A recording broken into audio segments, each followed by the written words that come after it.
係咪仲喺度喊，仲喺度發脾氣啊？好，同我收聲啦吓，唔係我就打你噶啦！呢句大家係咪都好耳熟能詳呢？Hello， 我係 Nico， 我係屋企有個10歲小朋友嘅媽媽。今日想同大家分享下，如果屋企小朋友發脾氣點算好呢？我諗小朋友同屋企人鬧交或者發脾氣，呢都係家常便飯啦，個個都應該試過。但係最重要嘅係我哋點樣處理，係咪同佢講道理，鬧佢，甚至乎惡劣啲係打佢，先至解決到問題呢？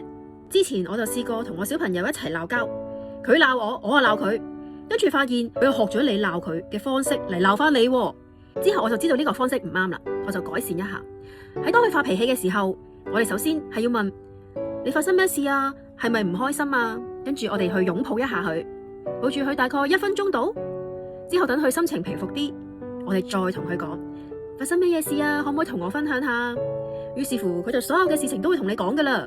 所以聆聽佢哋嘅心聲係好緊要噶，遠比你慢慢同佢說教講道理嚟得快。有時同佢哋講道理，其實佢哋聽唔明噶，但係你反而用心去慢慢聆聽佢，擁抱一下佢，佢反而會覺得我有媽媽嘅愛啊，我好放心咁話俾你聽發生咩事，咁從而你哋嘅母子關係就會更加好噶啦。你哋又試下呢個方法，或者你哋係點氹小朋友發脾氣噶？可以喺下邊留言分享俾我聽喎。記得關注我啊，下週見。